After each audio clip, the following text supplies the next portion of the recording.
আসলে আমি যে বাইক চালাই, আমার এই বাইক চালানো কে কিভাবে দেখে আমি জানি না।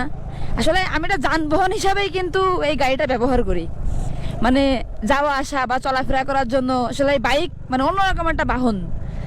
তো আজ আমি যদি বাইকার না হতাম তাহলে হয়তো এত সুন্দর দৃশ্য আমার কখনোই দেখা হতো না। মানে আমি মেয়ে হিসাবে আমি যে বাইকার, মানে আমি গাড়ি চালাই প্রায় 4-5 বছর ধরে। আজকে নিজের এই বাইক চালানো নিয়ে নিজেকে নিয়ে গর্ব হচ্ছে যে আমি যে বাইক চালাই, আমার বাইক চালানো সার্থক। আজ যদি বাইক চালাইতে না পারতাম তাহলে এই বাইক নিয়ে আমার এই থানচি হয়তো কখনো আসা হতো না কোনো গাড়ি দ্বারা, আর কখনো সম্ভব হতো না এত সুন্দর দৃশ্য দেখার। তো অনেক বেশি ভালো লাগতেছে। আর মানে এই পাহাড় দেখে আর রাস্তা, মানে কি বলবো, এক কথায় অসাধারণ, অসম্ভব সুন্দর। দেখেন ভিউটা, মানে জাস্ট কি বলবো না, আমাদের দেশ যে এত সুন্দর।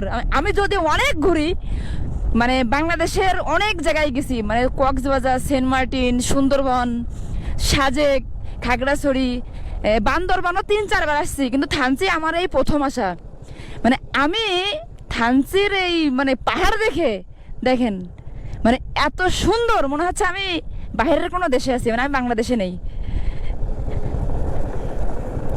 আর আপনারা যারা থানচি আসবেন অবশ্যই ড্রোন নিয়ে আসবেন না, কারণ আমি যখন আসার পথে আমাকে বিজিবি, মানে সবাইকে, আমাকে না, এটা সবাইকেই চেক করছে, ব্যাগ ট্যাগ খুলে চেক করছে যে আমরা কেউ ড্রোন বা অন্য কোনো ক্যামেরা বা ডিভাইস ব্যবহার করতেছি কিনা।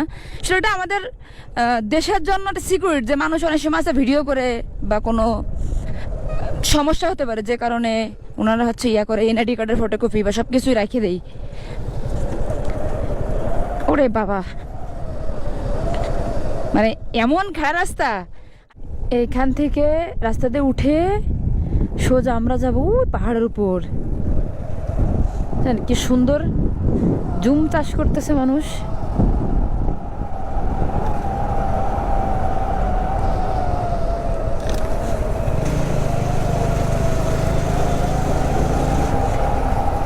এইখানে যারা লোকাল বাইকার, এই যে সামনে আসতেছে, মানে ইনারা যে কেমনে বাইক চালায়